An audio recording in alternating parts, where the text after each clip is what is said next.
Alors, Teilim 66. L'Amnatseach, le chant Shir Mizmor. David Amelech, dans le Teilim 66, il n'écrit pas qui c'est qui a écrit ce Teilim. On va voir plusieurs opinions, à savoir qui c'est qui a écrit ce Teilim. Le Malbim, il commence et il dit qui c'est qui a écrit ce Teilim, l'Amnatseach Shir Mizmor. C'est pas écrit David, c'est écrit personne. Alors, on va raconter un petit peu une petite histoire, pour ceux qui aiment les histoires. Il y avait un grand roi d'Israël qui s'appelait Chizkiyahu Amelech. Chizkiyahu Amelech était arrière-petit-fils de David Amelech, et on avait déjà ramené la Gemara dans Masechet Sanhedrin. La Gemara dit que Chizkiyahu Amelech, il aurait dû être Mashiach, tellement Chizkiyahu Amelech était un roi pieux, et il s'est assuré que tout le peuple juif connaissent la Torah. La Gemara dit qu'ils ont cherché Midan ve'ad Be'er-Sheva, d'un côté d'Israël à l'autre, et tous les enfants d'Israël connaissaient la Torah à un niveau de pureté, de sainteté incroyable. Il y avait un roi à l'époque qui s'appelait Sancheriv. Sancheriv était un roi qui était un énorme roi et qui a voulu venir combattre Israël. Et Sancheriv, qu'est-ce qu'il va faire? Il va venir avec 1 milliard moins 1 de soldats pour écraser Israël. Et Akadosh Baruch Hu va faire un miracle, et il va ouvrir les oreilles des soldats de Sancheriv, et l'âme des soldats, elle va entendre les chants des anges, et automatiquement, l'âme va partir et ils vont tous mourir. Sancheriv va avoir une grande défaite, et à l'époque, il y avait Nebuchadnezzar qui va entendre ce qui va se passer et il va écrire une lettre au roi Chizkiyahu Amelech. Le roi Chizkiyahu Amelech avait un défaut. Le roi Chizkiyahu n'avait pas d'enfant. Est venu le voir le prophète Yeshaya Hanavi, et Yeshaya Hanavi va demander à Chizkiyahu, pourquoi tu n'as pas d'enfant? Alors il va dire, Chizkiyahu, j'ai vu dans les prophéties que je vais avoir un enfant qui va être Oved Avodah Zara, qu'il va malheureusement faire de l'idolâtrie. Alors c'est pour ça que je ne veux pas avoir d'enfant. Le roi Chizkiyahu, le prophète Yeshaya, va dire à Chizkiyahu, tu sais qu'à cause du fait que tu t'es mêlé et que tu as géré ta vie à travers les prophéties d'Akadosh Baruch Hu, et tu t'en es servi pour changer le cours de l'histoire, alors tu vas mourir. Tu es coupable de mort. Alors, Chizkiyahu va dire à Yeshaya Navi, tu sais, ça c'est pas ton problème. Akadosh Baruch Hu, il est capable de pouvoir changer la donne. Et il va demander Chizkiyahu à Yeshaya, dis-moi Yeshaya, toi tu as bien une fille en mariage? Il lui a dit oui. Et il dit peut-être que grâce à toi, à ton mérite, toi le prophète Yeshaya, Isaïe un Navi, et moi Chizkiyahu Amelech, ensemble, si tu me donnes ta fille en mariage, peut-être que je vais avoir plus de chances d'avoir un meilleur enfant. Alors Yeshaya lui dit, mais non, mais tu m'as dit que ton petit-fils, ton fils sera un idolâtre. Pourquoi tu veux que je te donne ma fille en mariage? Alors Chizkiyahu Amelech va lui répondre à Ménaché, tu veux te servir des prophéties pour pouvoir m'empêcher de marier ta fille? Alors Chizkiyahu Amelech va prier à Kadosh Baruch Hu, et Akadosh Baruch Hu va lui rajouter 15 ans de vie. Et il va se marier avec la fille de Yeshaya Navi, et ensemble ils vont avoir un roi, un fils, qui va s'appeler Ménaché. Ménaché, malheureusement, va être Oved Avodah Zara, et il va même tuer son grand-père, Yeshaya Navi. Je ne sais pas si vous comprenez à combien, malheureusement, Ménaché n'était pas un homme qui était bien dans la Torah. Chachamim nous disent que Ménaché, qu'est-ce qu'il faisait? Il allumait des feux, énormes feux dans Israël, et il disait, Akadosh Baruch Hu, tu veux que je te dise merci parce que tu as créé un soleil? J'ai pas besoin de ton soleil. Reprends ton soleil, je suis capable de m'éclairer, même si tu me ferais la nuit, moi je suis capable de m'éclairer. Yeshaya Navi va malheureusement être pris en captif par le roi de Achour. Nous dit le Malbim quand il va être pris en captif dans le roi de Hachour, alors ils vont le prendre, ils vont lui mettre des menottes et ils vont le mettre en prison et ils vont l'exiler d'Israël à Babylone. Déjà commencé le règne de Nebuchadnezzar, Nabucodonosor, et on va amener Ménaché en prison. Et quand il est arrivé dans les prisons, alors, bien sûr, qu'est-ce qui se passe quand un homme il est en prison? Alors il se rappelle qu'il y a un Dieu. Quand il se rappelle qu'il y a un Dieu, alors automatiquement Ménaché va commencer à prier à Kadosh Baruch Hu. Alors il va prier à Hachem, et à Kadosh Baruch Hu, malgré que Ménaché était un roi mécréant, malheureusement, mais Akadosh Baruch Hu va écouter la tefila de Ménaché et il va le ramener à son royaume et il va le ramener à Yerushalayim. Alors à ce moment-là, Ménaché, il va savoir que Akadosh Baruch Hu, Hashem ou Elohim, Akadosh Baruch Hu est le Dieu de l'univers.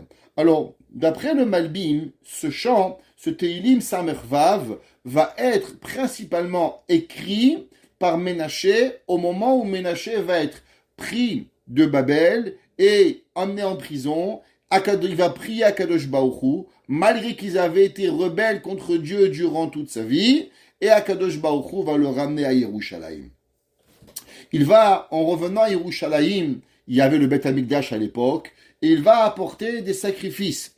Dans les sacrifices qu'il va apporter, on va voir, il va parler de deux genres de sacrifices, Shlamim ve'olot. Shlamim, ce sont des korbanot qu'on donne à Kadosh Baruch Hu au moment des fêtes, et des olot sont des korban toda, des korban et des sacrifices de remerciement à Kadosh Baruch Hu. Alors il va dire, à la fin, il va dire, Ménaché, au peuple juif, qu'il faut servir Hachem. Regardez, je me suis rebellé contre Dieu, et Hachem m'a amené en Babylone, et quand Kadosh Baruch Hu m'a amené en Babylone, j'ai prié Hachem, et Hachem, il a écouté ma tefila. Et le Teilim ici va se séparer en 4 parties d'après le Malbim. La première, Ménaché, il va mentionner la fonction, comment Akadosh Baruch Hu il gère le monde, ce qu'on va expliquer, la Hanaga Tiv'it Klalit. Exemple. Prendre un exemple de ce que je vais expliquer.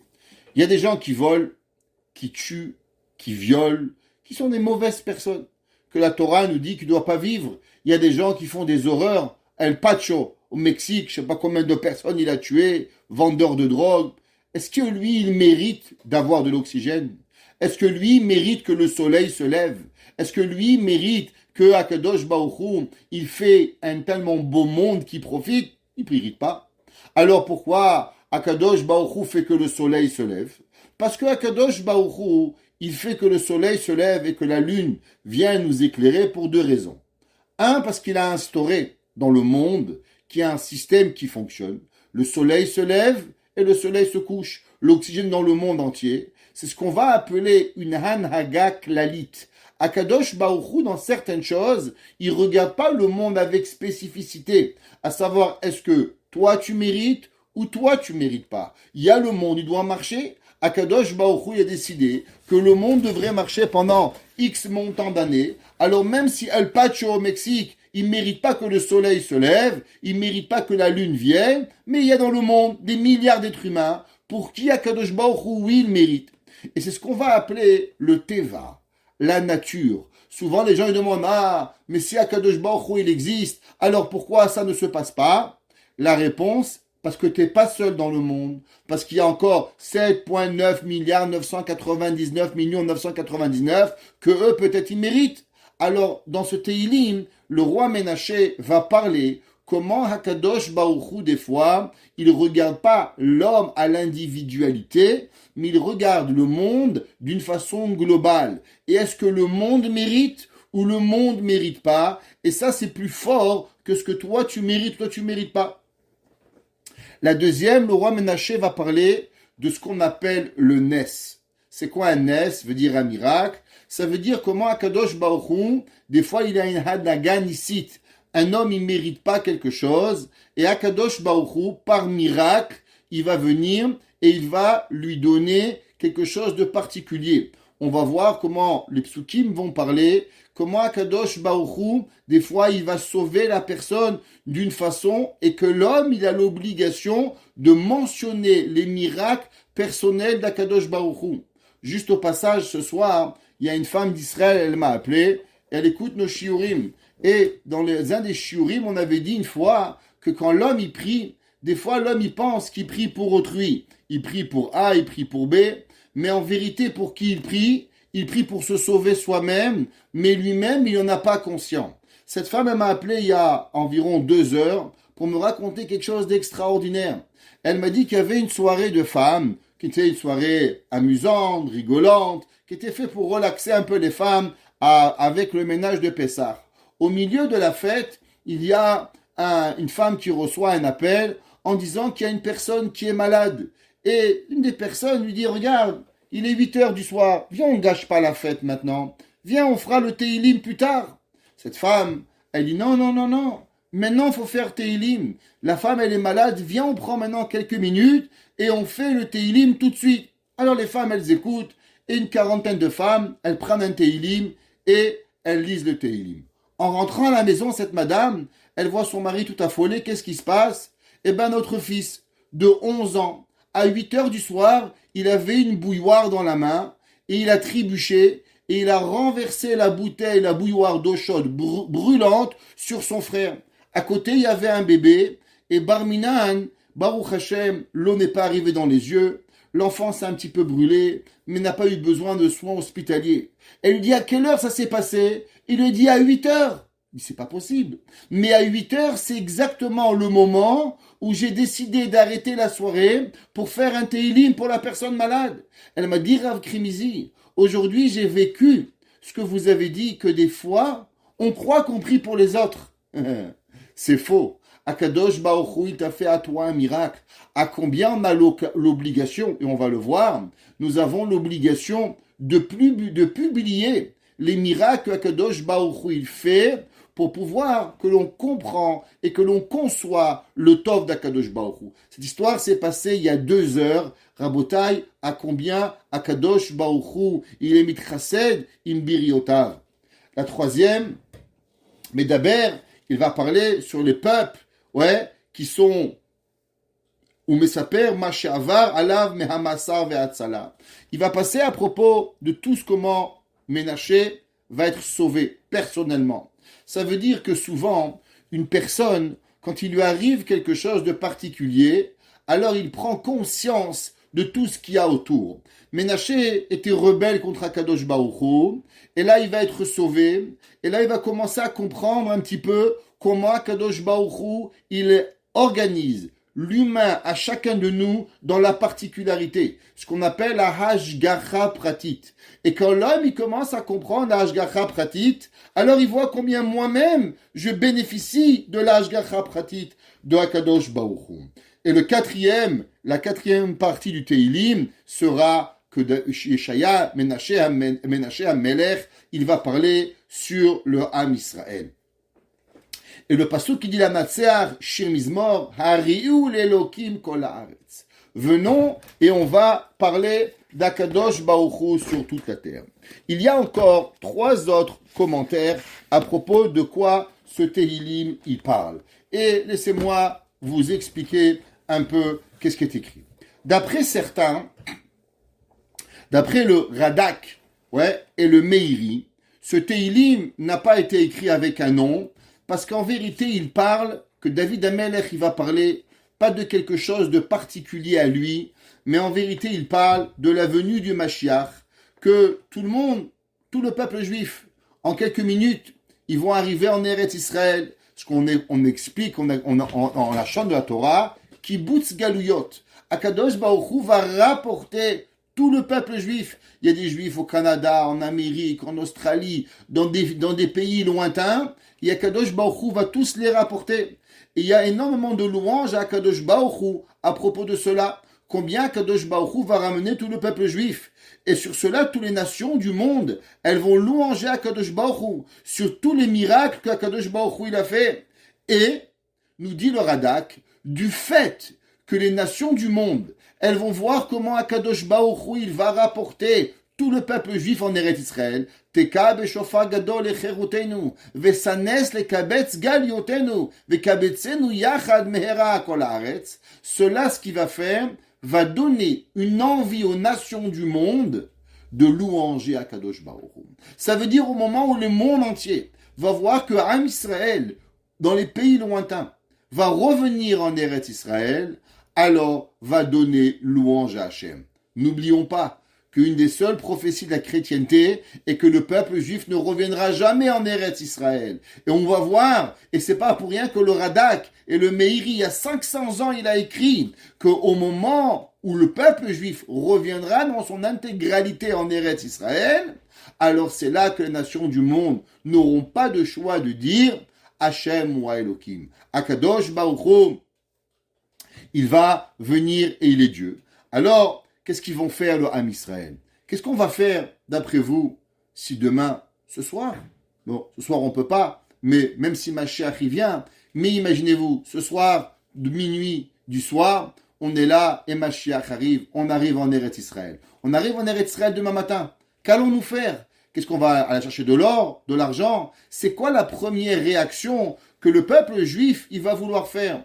Eh bien, nous dit le Radak et le Meiri, la première volonté du peuple juif, ça va être d'apporter des sacrifices. On a promis des choses à Kadosh Baruch Hu. Par exemple, une maman, elle a eu 7 enfants. Et bien, pour chaque enfant, elle doit amener un korban qu'elle a eu, Baruch Hashem. Alors, elle a une dette envers Kadosh Baruch Hu. Pour chaque fois qu'on a été Mechalel Shabbat, alors on va apporter un sacrifice à Kadosh Baruch Hu. Sur chaque fois qu'on a promis à Dieu quelque chose, alors on va venir et on va apporter. Et il y aura des queues devant le Beth Amikdash pour pouvoir apporter nos sacrifices. Et sur ça, David Amelech, il continue et il va parler du sujet actuel. Vous savez, c'est ramené au Gaon de Vilna que quand on étudie quelque chose et que cette étude, elle vient au moment où il faut, ça veut dire que l'étude, elle est aimée par Akadosh Baruch Hu.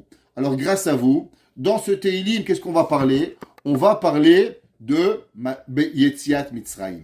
Et David Amelech, il va parler dans ce Teilim, d'après le Radak, de quoi? Des miracles qui ont été faits, que Akadosh Baruch Hu, il a fait au moment de Yetziat Mitzrayim. Pourquoi? Quelle est la raison, dit le Radak, que l'on doit parler de Yetziat Mitzrayim?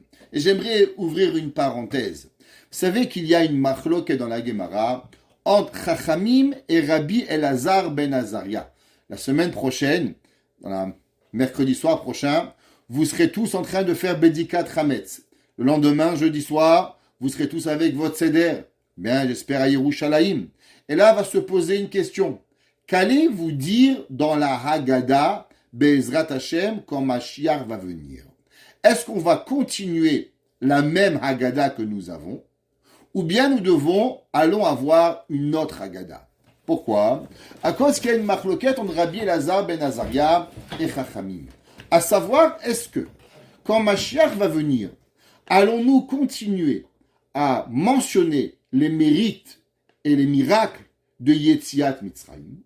Ou bien que les miracles qu'il va y avoir au moment de la Géoula, ils seront tellement grands qu'on n'aura plus besoin de mentionner le Sipur Yetziat Mitzrayim et on rappellera seulement les miracles qui vont exister au moment de la Géoula.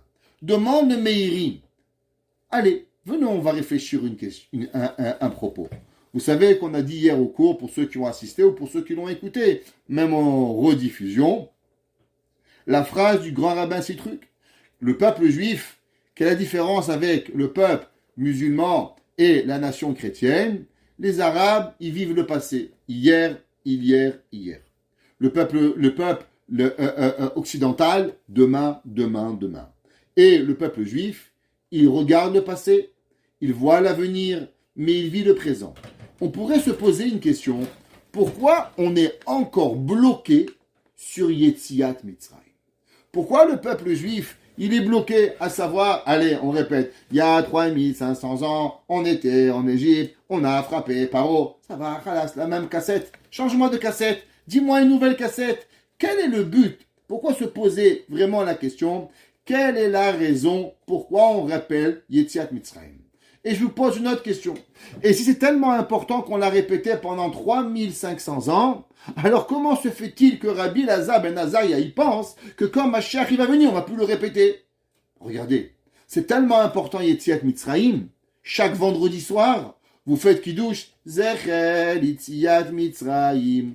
Tous les soirs, Ani Hashem Lokechem Asher Oteticha Me'eretz Mitzrayim. La Torah elle rappelle combien de fois du mitzvot de Yetziat Mitzrayim? Je comprends pas. Si Rabbi Lazar ben Azaria, il voit que la Torah, elle mentionne tellement de fois des mitzvot de Yetziat Mitzrayim, alors pourquoi, quand Mashiach y viendra, on n'aura pas l'obligation de répéter Yetziat Mitzrayim? Et si il y a un moment qu'on n'a plus besoin, alors pourquoi on la répète pendant 3500 ans? Dit le Meiri, une réponse extraordinaire. Ça valait la peine d'arrêter le ménage, mesdames et messieurs, pour pouvoir écouter ce Meiri. Il dit le Meiri, vous savez quand est-ce que le peuple juif a été oppressé le plus grand de sa vie, de sa création? Il n'y a pas eu une oppression plus grande que Yetziat Mitzrayim. Mais malgré qu'on a été oppressé, malgré qu'on a été tué, on a été massacré, on a été broyé, on a été tout ce qu'un homme peut supporter, perdre l'esprit humain, on l'a eu. On est tombé dans 49 degrés d'impureté. On a même oublié Akadosh Baruch Hu, ce qui va plus jamais arriver, malgré tous les exils qu'on a eus, mais on n'a jamais plus oublié Akadosh Baruch Hu. On n'est jamais plus retombé dans les 49 degrés d'impureté. Pourquoi? Parce que tous les exils qui pourront arriver et qui sont déjà arrivés, sont tous arrivés avec quoi? Après le don de la Torah. Donc en vérité, l'exil, comme on a expliqué dans un cours précédent, dans le cours d'il y a 2 semaines à Côte-Saint-Luc, ce qu'on avait expliqué, la galoute du Da'at, que la pensée est en exil, un grand concept du Harizal, il en reste qu'aujourd'hui, on ne pourra plus tomber dans cet exil. Pourquoi? Parce qu'aujourd'hui, on a la Torah, on a Anochi Hashem, on a l'Oïe, donc on ne pourra plus jamais tomber au même niveau de l'exil. Mais malgré cet exil terrible, Akadosh Baruch Hu nous a sauvés. Alors imaginez-vous, il y a un homme, il a été capturé un jour par des brigands. Ils l'ont amené au fin fond de la terre, à 700 mètres de profondeur, un endroit introuvable.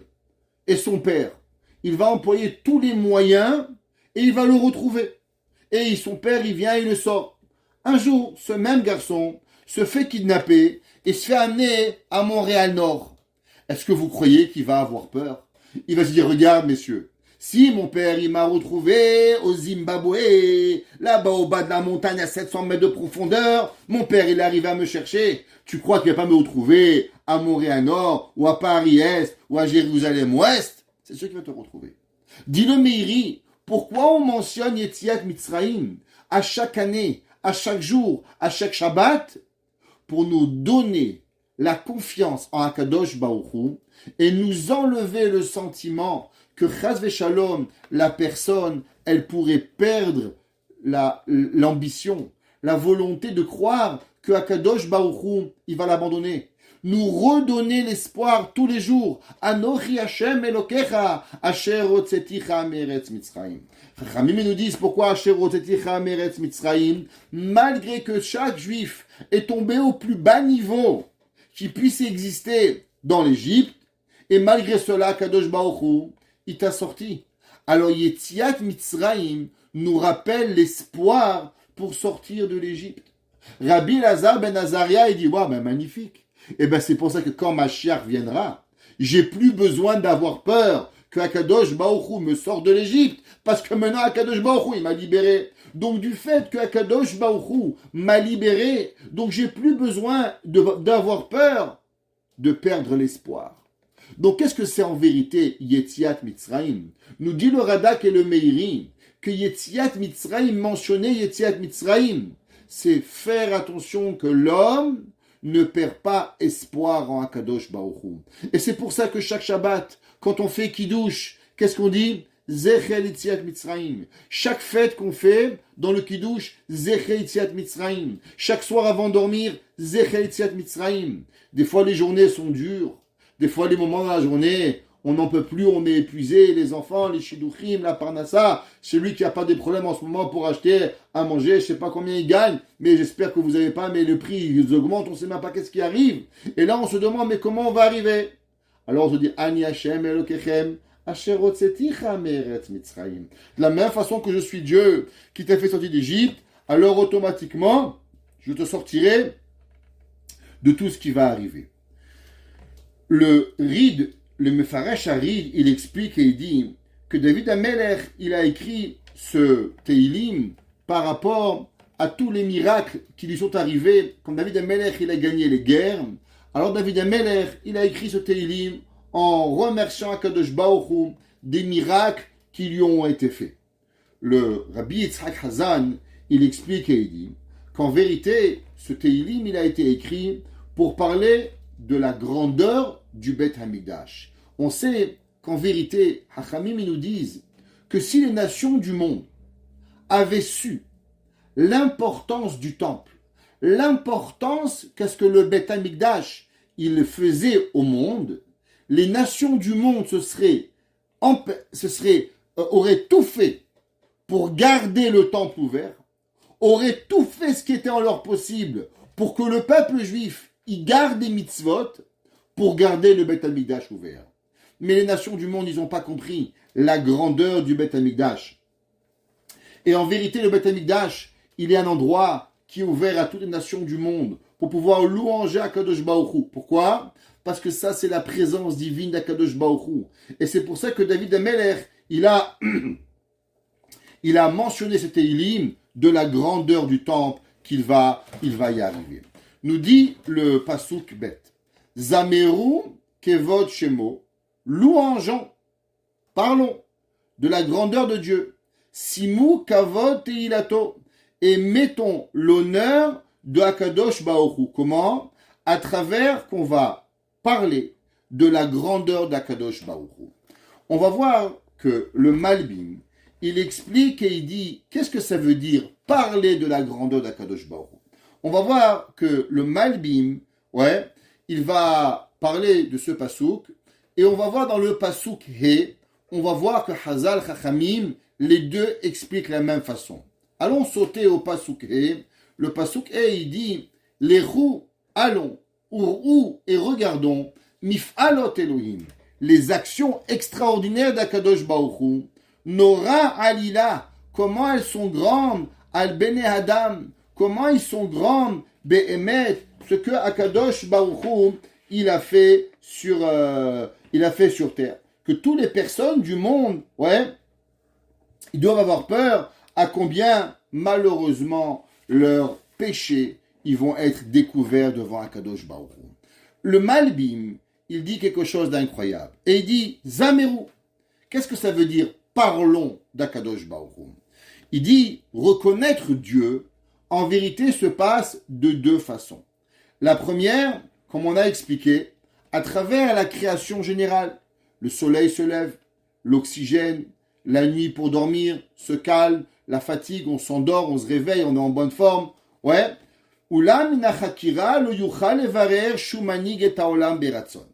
Et il dit qu'en vérité, toute la création du monde, elle est consciente et elle prend conscience, tout celui qui a un peu d'intelligence, pour pouvoir y arriver, qu'il y a quelque chose qui se passe. C'est pas possible de voir que tout fonctionne d'une perfection. Seulement, les gens qui réfléchissent à cela, ils sont pas capables de découvrir est-ce que Akadosh Baruch Hu, il fait cela avec volonté, ou bien la vérité, elle est que Akadosh Baruch Hu, il le fait forcé. Il dit le Malbim que les philosophes grecs se sont posé la question, est-ce que le soleil, tous les jours, il a envie de se lever, ou le soleil, il n'a pas envie de se lever? Est-ce que le soleil, il a envie d'éclairer le monde? Est-ce qu'il y a un ratson, ou bien c'est un échéar, c'est quelque chose qui est forcé? Béhémet, la Gemara nous dit que le soleil, il ne veut plus se lever. Depuis que le soleil, un jour, il a intervenu sur l'action divine d'Akadosh Baruch Hu, au moment où le peuple juif, il a parlé du mal contre Moshe Rabbeinu, et ils ont même voulu le tuer.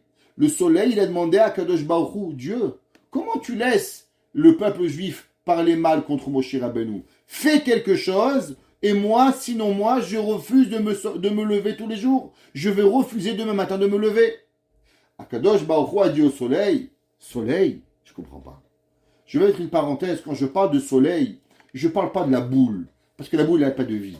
Chaque chose qui vit a un malach, un ange, qui est au-dessus de lui. Chaque arbre qui vit sur terre, elle a un ange qui lui donne sa vitalité. Shalagmara a dit que même une pousse, une tige de gazon, chaque tige de gazon, elle a un ange qui lui dit pousse, grandis, qui s'occupe d'elle. Non, bien sûr, je refais la parenthèse, quand je parle de soleil, je parle de l'ange qui est au-dessus du soleil, qui lui donne sa force. Alors, Akadosh Baruch Hu a dit au soleil, soleil, je ne comprends pas. Pendant des millénaires, ils ont fait Avodazara au soleil. Tu n'as jamais dit Dieu. Comment c'est possible? Ils font Avodazara à moi. Ils croient que moi, je suis Dieu. Alors, s'il te plaît, Dieu, punis les mécréants, les idolâtres, ou bien moi, je ne me lève pas. Les Incas, pendant des millénaires, ils pensaient que Dieu était le soleil. Akadosh Baruch Hu a dit au soleil, alors soleil, pour le kavod de Moshe Rabbeinu, tu arrives à te mêler de la création du monde, mais pour mon honneur à moi, Boré Olam, créateur du monde, tu viens pas te mêler. Dit la Gemara, depuis ce jour-là, le soleil, il veut plus sortir. Il a honte. Et Akadosh Baruch Hu, il le tire pour pouvoir le lever. Et le soleil, il est tellement honteux de sortir sur terre en sachant qu'il y a des gens qui pensent que Dieu est le soleil, que le soleil est rouge de honte. La Gemara dit pourquoi le soleil il est rouge? Pas parce que c'est joli. Hachem il aurait pu faire que le soleil c'est pas joli. Mais à Kadosh Baruch Hu, le soleil il est rouge parce que le soleil il a honte de sortir. Et quand le soleil se couche, alors il y a des personnes qui ont pensé que Dieu est le soleil.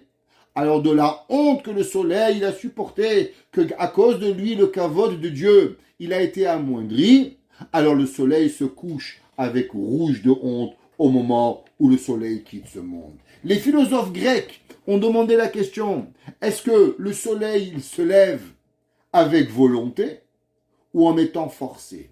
De la même façon que dans la nature, il y a des choses que tu veux ou que tu veux pas.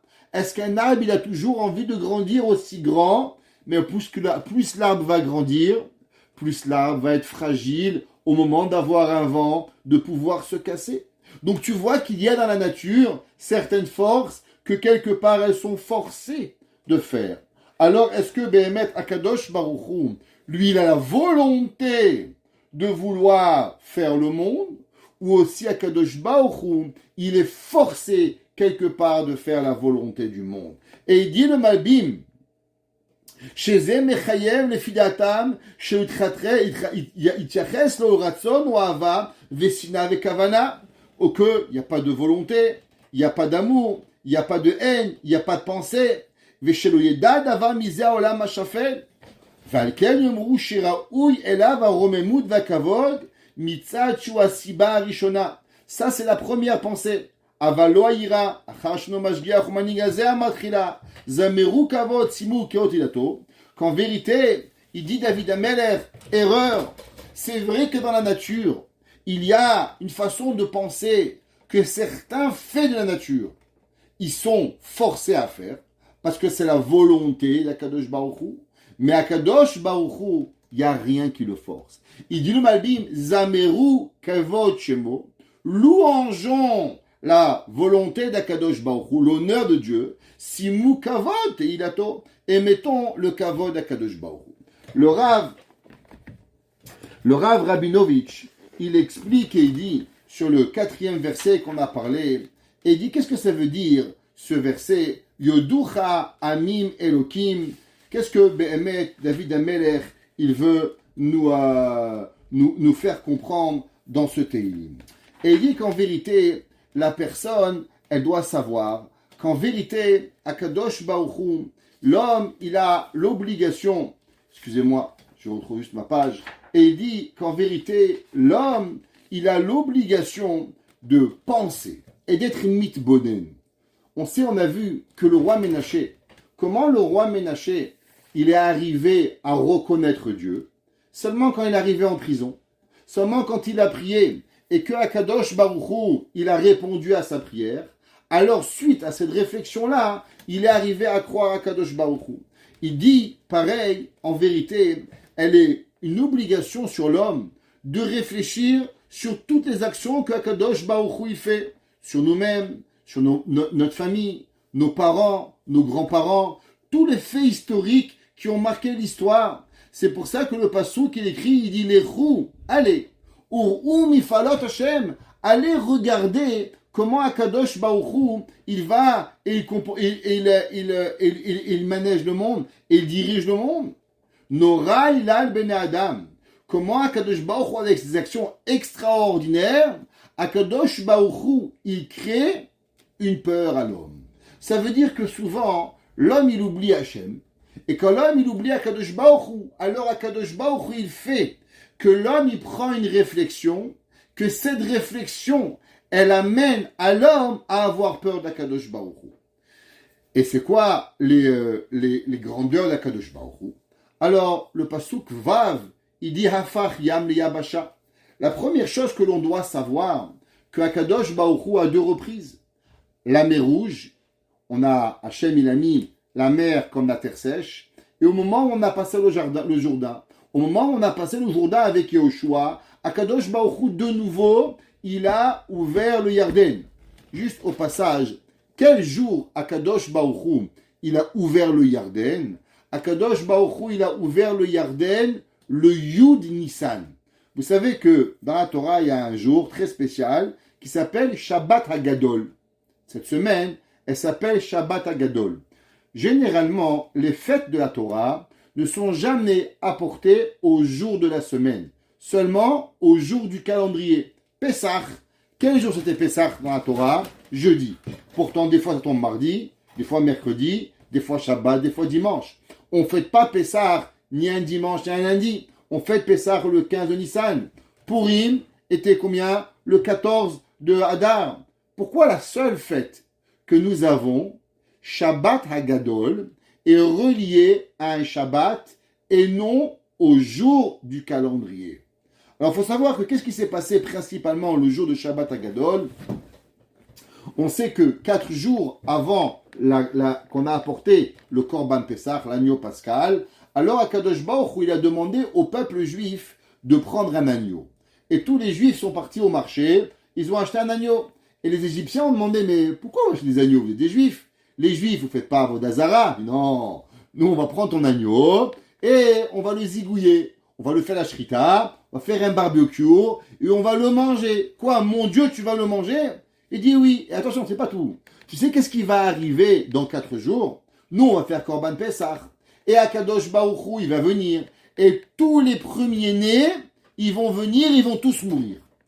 Nous dit le Midrash, qu'est-ce qui s'est passé en Égypte? Guerre civile. Après avoir eu déjà 9 makot, Dan, Tzfadea, Kini, Marov, Dever, Shechin, Barad, Rocher, 9 makot, les premiers-nés, ils ont dit à Paro, tu sais qu'est-ce qui s'est passé en Israël?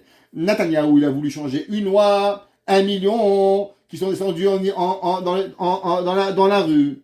Là-bas en Égypte, des millions de premiers-nés se sont rebellés contre Paro et ont fait la guerre à Paro. C'est marqué Makeh Mitzraïm, il a frappé l'Égypte avec ses premiers-nés. Dit le Midrash, c'est quoi? Que les premiers-nés ils se sont mis contre Paro et ils ont fait une guerre civile. Et pas un juif, il a été puni, a été frappé. On a été sauvé de cette rébellion. Et en aucun cas, les premiers-nés ont voulu faire du mal aux juifs, mais à l'inverse, ils se sont rebellés contre Paro. Alors pourquoi on ne fait pas cette date-là, le Yud Nissan? Pourquoi? Parce qu'on est sorti d'Égypte, comme j'ai expliqué, le 15. Le 15 était un jeudi. Shabbat Hagadol, le 10 Nissan. Alors pourquoi on ne fête pas la fête du Shabbat Hagadol, le Yud Nissan? Pourquoi on la fête le Shabbat avant? Et ça peut être le 2 Nissan, le 3 Nissan, le 7 Nissan, mais c'est pas toujours le 10 Nissan. La réponse, elle est qu'en vérité, le Yud Nissan, il y a une autre fête. C'est quoi le Yud Nissan? Le Yud Nissan, c'est le jour où Akadosh Baruch Hu, il a ouvert le Yarden. Alors pour pas que les gens ils se mélangent entre les deux fêtes, Shabbat Agadol et le Yud Nissan, l'ouverture du Yarden. C'est pour ça que la seule et unique fête qui est accrochée à un jour de la semaine et pas une date du calendrier, alors c'est le Shabbat Agadol. Pour la petite blague, il y avait un jour un professeur, il a demandé, les enfants, les pommes, c'est quoi l'arbre que les pommes elles tombent? Il lui a dit un pommier. Les citrons, un citronnier. Il lui a dit et les dates, il dit un calendrier. Alors, au moins ça vous réveille un petit peu parce que là je vois que vous dormez tous. Ok, alors, c'est la petite blague de la soirée pour vous réveiller. Je vois que Baruch Hashem, ça a marché. Alors, le grand miracle, c'est Hafar Yam Yabasha. Akadosh Baruch Hu, il a ouvert la mer, il a ouvert le Yarden, et le peuple juif, il a pu passer pour pouvoir y arriver. Là-bas, dit le Passouk, Sham Nismechabo. Là-bas, on a été réjouis. Pourquoi? Parce qu'au moment où le peuple juif, il est passé dans la mer, à travers la mer, et on a été sauvé, on a été rempli d'une joie incommensurable à Kadosh Baruch Hu. On arrive dans quelques jours à Pessah. Et, vous savez, le Mirtav Melia ou le Rav Dessler mentionne quelque chose qu'on a mentionné beaucoup de fois, et on va le revoir ici encore une fois. C'est quoi un calendrier juif? C'est pas l'arbre des dates. C'est quoi le calendrier juif? Vous savez, dit le Mirtav Meliaou, les nations du monde, elles pensent que il y a 3500 ans, il s'est passé telle chose. Il y a 3500 ans, 2000 ans. Chez nous, le calendrier, c'est comme un Monopoly. Il y a des cases. Aleph Tishri, Bet Tishri, Gimel Tishri. La seule différence dans un Monopoly, c'est les joueurs qui changent. Aujourd'hui, c'est monsieur A. Demain, c'est monsieur B. Après-demain, c'est un autre monsieur. Alors, la partie, elle est changée, pas par rapport aux règles du Monopoly, mais par rapport à quoi? Par rapport aux joueurs. Des fois, monsieur A, il gagne. Des fois, c'est monsieur D qui gagne. Et des fois, c'est monsieur E. Des fois, c'est un homme. Des fois, c'est une femme. Des fois, c'est un enfant. Quelle différence il y a dans un Monopoly? C'est que les mêmes cases, la case numéro 1, avenue de Courcelles. La case numéro X, avenue Champs-Élysées. Elle ne change pas. La première case, elle est pas chère. Et la dernière case, elle est très chère. Et quand tu tombes sur la case départ, tu prends 400 francs. Ça, c'est la loi du Monopoly. Dit le Mirtav Meliaou, le calendrier juif, c'est pareil. La seule différence, c'est pas qu'on fête, on commémore un jour qui s'est passé. Chaque année, on retombe sur la même case. On retombe sur la date du 15 Nissan. On retombe sur la date de Purim.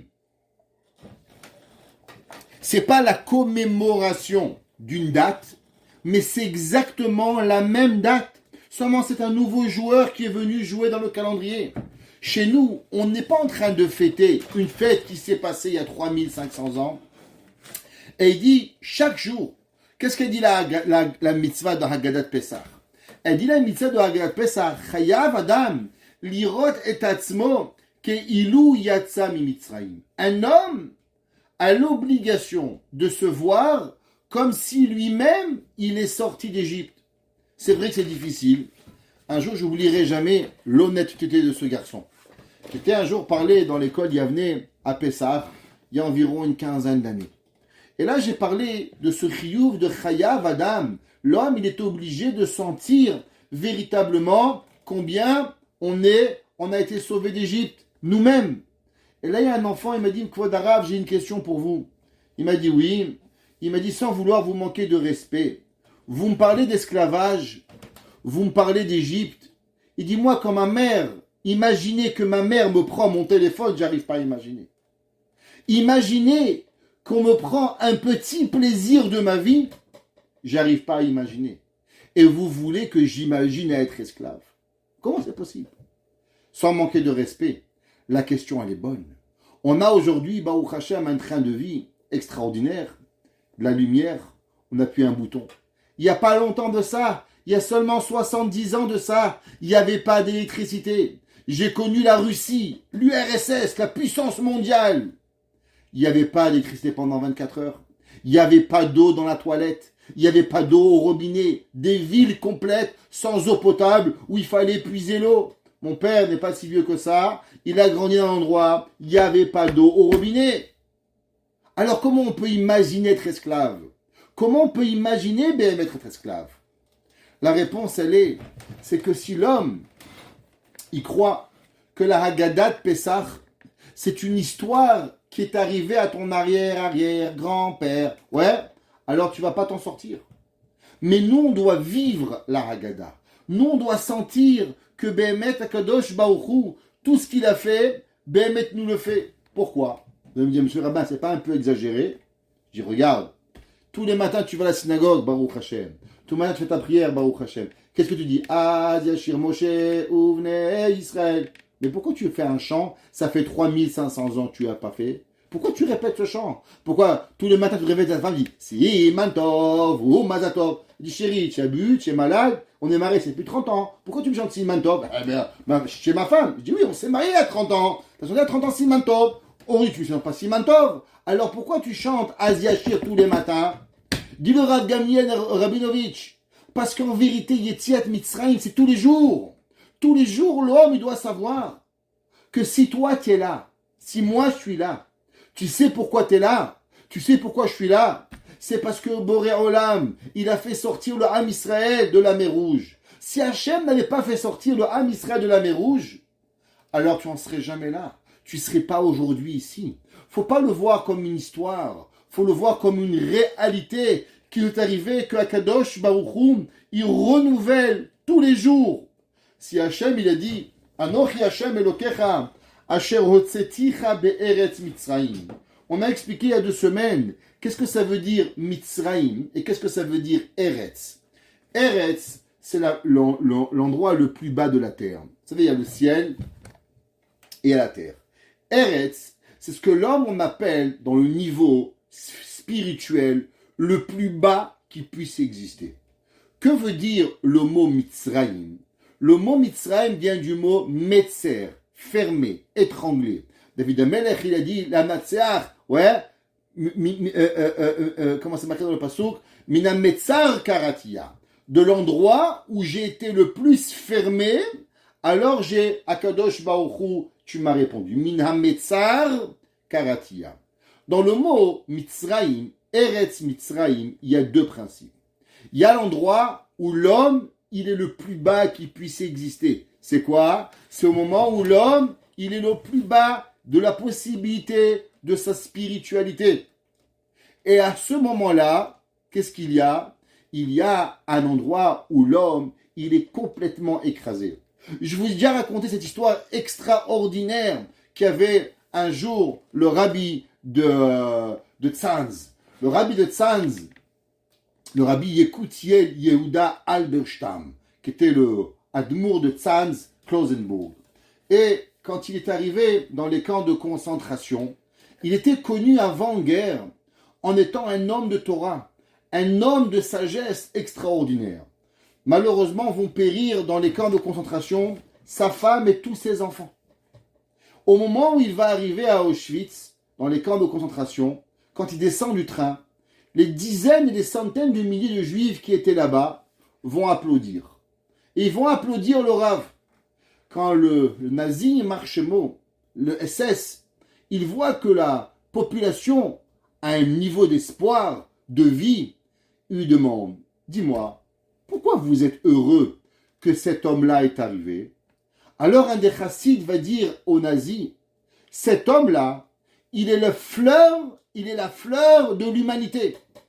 Et si la fleur de l'humanité est arrivée ici, c'est sûr qu'il y a une solution qu'on va s'en sortir.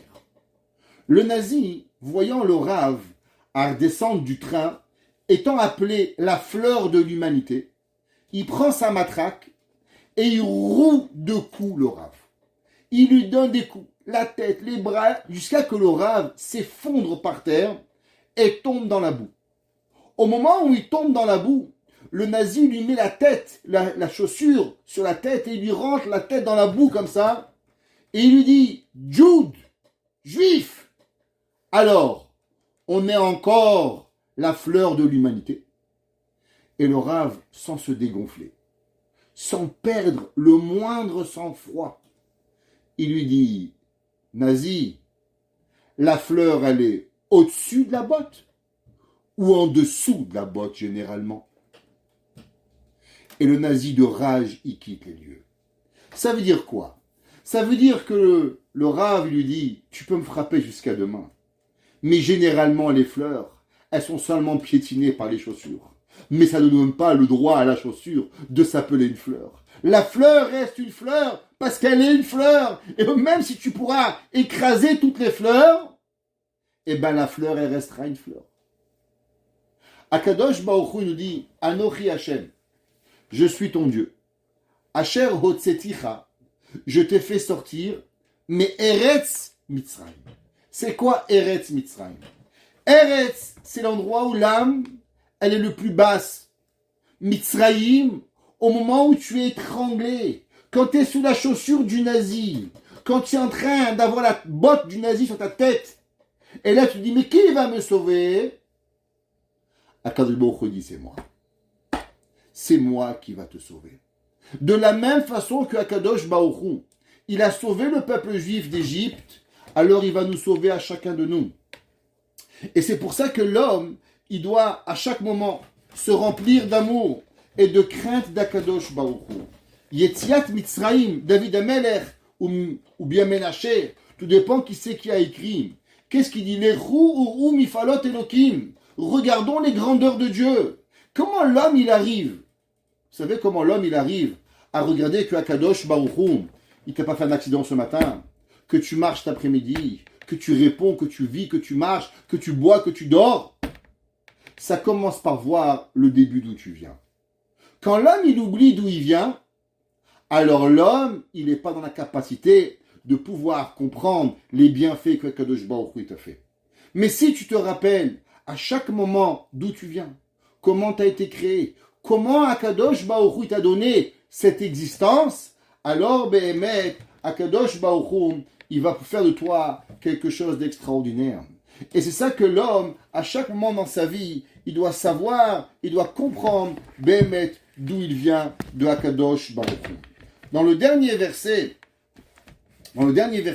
de ce Perek, c'est marqué Baruch Elokim. Merci Akadosh Baruch Hu. Asher lo heisir tefilato vechazdo meiti. Merci Hachem qui n'a pas enlevé de moi ma prière, vechazdo et ma bonté de toi. De moi, pardon. De quoi on parle? Principalement, on parle de Ménaché, comme on a expliqué, que malgré qu'il avait fait énormément de péchés, Akadosh Ménaché il dit à Dieu, tu sais Akadosh Baruch Hu, le fait même que tu as écouté ma prière, eh ben, c'est déjà un cadeau. Parce qu'avec tout le mal que je t'ai fait, tu n'aurais jamais dû écouter ma prière. Alors Ménaché, il dit à Kadosh Baruch Hu, merci Boré Olam, merci Créateur du ciel, que malgré tout ce que j'ai fait, alors à combien toi, à Kadosh Baruch Hu, tu dois venir et je dois te remercier que tu as écouté ma tefila. Ça, mesdames et messieurs, c'est le moussard de la semaine. Vous savez, on oublie souvent le pouvoir de la prière. Souvent, on pense à qui je suis. Est-ce que moi, je suis tellement grand? Est-ce que moi, je mérite quelque chose? Et tu penses que tu es rien.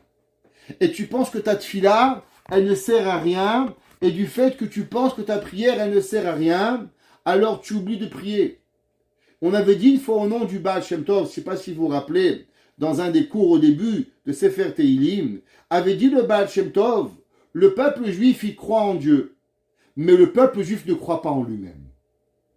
Il dit, Ménaché ou David Amelech, en vérité, l'homme, il ne doit pas oublier à combien le pouvoir de sa prière. Regardez à combien tout ce qui arrive à l'homme, mais l'homme, en vérité, il doit venir et il doit croire à cette tefila. Baruch Elokim, Asher lo esir tefilato vechazdo meiti. Avant qu'on termine, j'aimerais revenir sur un point. Vous savez que durant les mois de Nissan, on ne fait pas de Tachanoun. Pourquoi on ne fait pas de supplication le mois de Nissan? Alors, la halakha nous dit que les Nessim, les princes du peuple juif, chacun d'entre eux, ont apporté un korban d'inauguration du Mishkan. Alors, Réhouven, Shimon, Lévi, Yehuda, chacun, bien sûr, le premier a été Yehuda, à cause qu'il avait été le premier à rentrer dans la mer, alors il a mérité, le premier, d'inaugurer le Mishkan. La question qui se pose, c'est bien, ils ont inauguré le Mishkan, Hazakubaour, Mabrouk Alik. Mais pourquoi moi, je ne dois pas faire Tachanoun parce que eux, ils ont inauguré le Mishkan? C'est comme tu dis à ta femme, chérie, ce soir on va au restaurant. Tu dis pourquoi? Le voisin a une nouvelle voiture. Chérie, tu dois pleurer, tu ne dois pas être content. Pourquoi tu dois amener ta femme au restaurant? Parce que le gars, il a acheté une nouvelle voiture. Imaginez-vous, tout le peuple juif, chacun, ils auraient rêvé d'amener un korban. Ils n'ont pas amené un korban, mais du fait que leur Massil a amené un korban, alors automatiquement, ça leur a donné le droit à nous aujourd'hui de pouvoir arriver à faire une fête. Alors, il faut savoir que c'est marqué dans le Midrash, ouais. Le Midrash, il nous dit qu'il y a un verset, Behemet, qui est rapporté dans Michelet. Le verset dans Michelet, il dit la chose suivante, donnez-moi 2 secondes, que je vais retrouver. C'est marqué dans le verset dans Michelet comme ça, le passouk qui dit Avo betecha ba'olot. C'est marqué que David HaMelech, il écrit, je vais venir vers toi avec des sacrifices. Et la question, elle est, pourquoi David HaMelech, il écrit, et il dit, je vais venir dans ta maison à des sacrifices. En vérité, vous savez, où on amène les korbanot? Dans le Beth Amikdash, il y avait le Kodesh HaKodashim, il y avait le Kodesh, et il y avait le Chatzer. Le Chatzer était la cour où on sacrifiait les sacrifices. Alors, pourquoi David HaMelech, il dit, Avo betecha, je vais apporter chez toi les sacrifices? On aurait dû dire Avo, je vais venir bechatzerecha olotecha, dans la cour de Dieu avec les holocaustes. Pourquoi David HaMelech, il a parlé de sacrifice à l'intérieur de la maison? Dans Michelet, c'est marqué dans le Perek 15, Perek Tetvav, Pasuk Chet, le Pasuk qui dit comme ça. David Shlomo HaMelech dit Zevach Reshaim Toavat Hashem. Les sacrifices des mécréants, ils sont écœurantes à Dieu. Littéral. Zevach Reshaim Toavat Hashem. Un mécréant, il amène un sacrifice, Dieu il dit Barminan, j'en veux pas. Le pasteur qui continue dit Vetefilat Yesharim. Et la prière des justes, Yeretsono, ça c'est la volonté d'Akadosh Baruch Hu. Demande de Shevet HaLevi, le Rav Shmuel HaLevi Vosner, je comprends pas. Pourquoi le verset, il parle pas de la même chose? Il parle des tzadikim, des justes, et il parle des mécréants. Il commence à parler de korbanot, et il finit par la prière. Pourquoi il n'a pas continué? Korban, prière. Pourquoi il dit les korbanot des mécréants, ils sont écœurantes, et la prière des justes, elles sont bonnes? Mais c'est pas de ça qu'on parle. Ou tu parles de prière de deux côtés, ou tu parles de sacrifice de côté. Alors pourquoi il a mélangé un petit peu les deux choses qui est arrivé à Kadosh Baruch Hu? Il dit, en vérité, c'est quoi le korban? C'est quoi un korban d'Akadosh Baruch Hu? Vous savez, c'est écrit, qu'est-ce que les Nessi'im, les 12 princes d'Israël, ils ont instauré? Nous, on pense véritablement qu'en vérité, ils sont venus, ils ont amené un sacrifice. Mais vous savez quelle est la force du sacrifice? Pour que le sacrifice y soit apporté, on a besoin d'avoir une prière avant le korban, qu'on demande à Akadosh Baruch Hu. S'il te plaît, Akadosh Baruch Hu, je t'en supplie, est-ce que tu pourrais, s'il te plaît, t'assurer que le korban, il soit un beau korban, et qu'en vérité, il pardonne à mes péchés? Ça veut dire que la volonté du korban, c'est quoi? Quand l'homme il prie, quand l'homme il amène un korban, qu'est-ce qu'il fait avant de amener le korban? Il regarde le Kodesh HaKodashim, il regarde le Saint des Saints. Parce que notre prière à tous, elle se dirige vers où? Vers où on prie?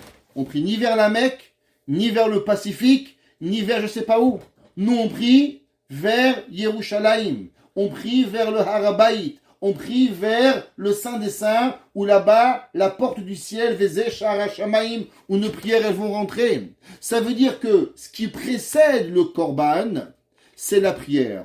Dit Shlomo HaMelech, Zeva Reshaim Toavat Hashem.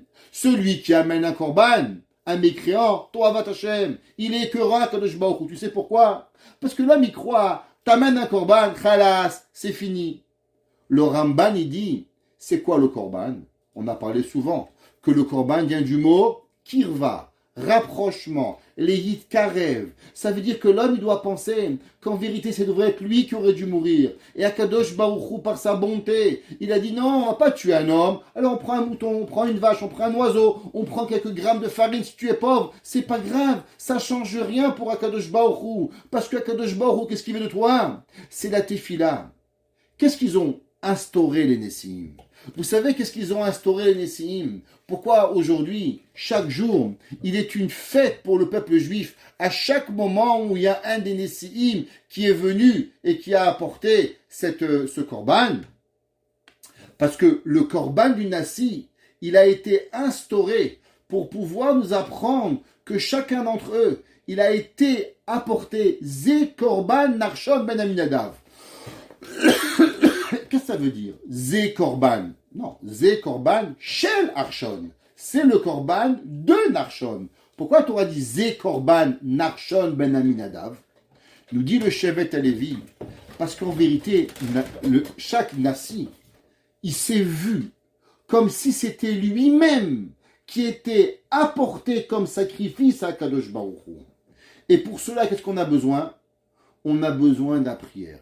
Pour cela, on a besoin d'arriver avec Kadosh Baruch Hu pour pouvoir y arriver. Ça veut dire que l'homme, en vérité, il doit voir et il doit prier Hachem. La force de la prière, elle est qu'en vérité, tout ce que l'on fait, on se lève le matin, on prie. En vérité, vous savez pourquoi on n'arrive pas bien à prier? C'est parce qu'on ne prie pas à Hachem qu'on veut prier. Vous savez pourquoi, quand on fait le kidouche, eh bien le kidouche, il est raté. Pourquoi on voit des familles, waouh, le kidouche c'est magnifique, et des fois chez nous c'est saraf serura, c'est une catastrophe. On a dit mais c'est khalas, c'est pour ça que j'ai travaillé pendant 4 heures, c'est pour ça que j'ai fait des khalos, j'ai cuisiné, j'ai dépensé d'argent, pour ça, pour que Shimon il est en train de jouer au billes, Rahel elle est sous la table, la femme elle est sous son fauteuil, et le mari qui n'a pas envie d'être là. Il m'a dit mais qu'est-ce qui s'est passé? Vous savez pourquoi? Parce qu'on pense que c'est le kidouche qui va tout régler. David Amelech, le kidouche il règle rien. Tu sais qu'est-ce qui va régler le kidouche?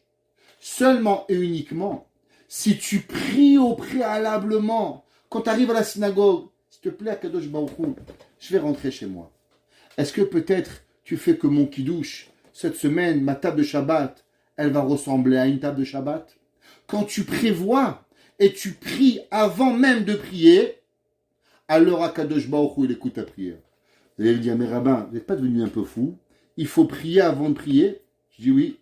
Mais si je vous dis que vous le faites tous les jours, Hachem, Sefatai, Tiftach, Ufi, Agit, Elatecha, qu'est-ce que vous faites? Vous devez prier. Et avant de prier, vous priez Hachem que vous voulez prier? Eh bien oui. Parce qu'en vérité, chaque action au préalable, elle doit être précédée par une prière. Pourquoi Chachamim, ils ont instauré une bracha pour l'abdikat Hametz? Pourquoi on a instauré une bracha pour Afrashat Chala? Pourquoi on a instauré une bracha pour pouvoir prendre le loulav, pour manger la matzah? Vous savez pourquoi? Parce que si c'est juste manger la matzah, eh bien la matzah vous apporte rien. Mais si nous prions avant de faire quelque chose, alors nous avons peut-être une possibilité que Be'emet, Akadosh Baruch Hu, il va accepter. Et c'est pour ça que David Amelech, c'est marqué que dans le Midrash, dans Vayikra Rabbah, David Amelech mithave hayadavi les korbanot chez Nessié Israël, chez Ikrivu les Chanoukat HaMizbeach. Il dit le Vayikra Rabbah, David Amelech, il avait une envie. Il dit, mais moi aussi j'ai envie d'amener un temple et d'inaugurer le Beth Amikdash. Qu'est-ce que ça veut dire? Pourquoi David Amelech, il avait envie d'avoir cela? Eh bien la réponse, c'est que David Amelech, il voulait en vérité instaurer une tfila qui allait fonctionner, pas un korban, parce qu'il y avait autant David, des bamotes, où David aurait pu amener des millions de vaches s'il voulait. Il lui manquait pas d'argent, croyez-moi. Mais David voulait instaurer une tfila. Voulait instaurer que la tfila, avant la tfila, elle soit existante pour nous assurer véritablement de tout ce que l'on a. Vous savez, un jour, mon père, on sait que David Amelech, il avait demandé à avoir un test. Pourquoi? Parce que David Amelech, il a dit, c'est marqué Eloké Avraham, Eloké Yitzhak, Eloké Yaakov. Et pourquoi on ne dirait pas Eloké David? Alors on a le test de Bathsheba, et David Amelech va faillir. Alors on ne dira pas Eloké David. Un jour, mon père, il a dit, c'est vrai que David Amelech, il n'a pas mérité qu'on dise Eloké David. Mais où elle est passée la récompense à l'homme de vouloir grandir? David Amelech, il voulait la gava, David Amelech. David Amelech, il dit, je suis le premier roi d'Israël. Je représente la Malchout. Je représente tout ce qu'Akadosh Baruch Hu, il est sur terre. Alors, est-ce qu'Akadosh Baruch Hu, du fait qu'il n'a pas réussi à avoir ce qu'il a eu, le test, alors c'est fini, on l'a jeté, et David Amelech, il a tout perdu? Mon père, il a dit, vous savez où elle est passée la volonté de David? Non seulement on ne dit pas Eloké Avraham, Eloké Yitzhak, Eloké Yaakov, on ne dit pas Eloké David, mais Akadosh Baruch Hu l'a mis même avant la tefila.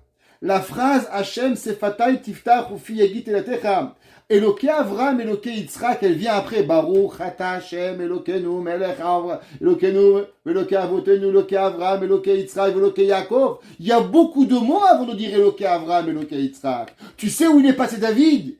Eh bien, David va précéder même le Baruch Ata Hachem. Avec Hachem, Sefatai Tiftach Ufi Yagit Elatecha.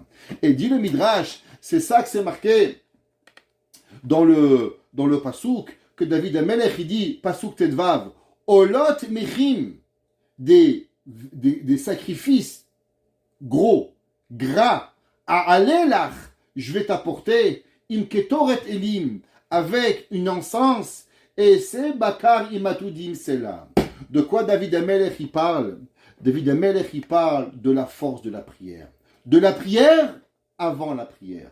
De la prière avant la mitzvah. Que David Amelech il dit, c'est ça la volonté, que si l'homme, il comprend à combien la prière avant la prière elle est grande, alors Akadosh Baruch Hu, qu'est-ce qu'il va faire? Les miracles qu'il va lui faire. Et le verset Tetza, il dit, les roues, allez, shim'u, écoutez, ve'asapera kolire Elohim, je vais raconter à tous les gens qui craignent Dieu, asher asale nafshi. David Amelech, il dit, vous voulez savoir pourquoi Akadosh Baruch Hu m'a rendu tellement de bien?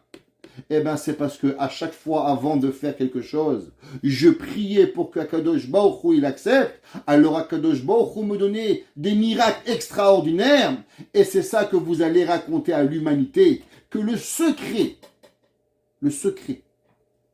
de la réussite dans la Torah, elle est précédente toujours avec une tefila. Qu'Akadosh Baruch Hu il fasse, que nos prières sont exaucées, qu'Akadosh Baruch Hu il fasse, que tout ce que nous faisons, nous arrivons à prier avant, et que tout le monde y monte, Ola ou Bratson, souhaitant à tout le monde un Pessah, Kasher, Ve Samer.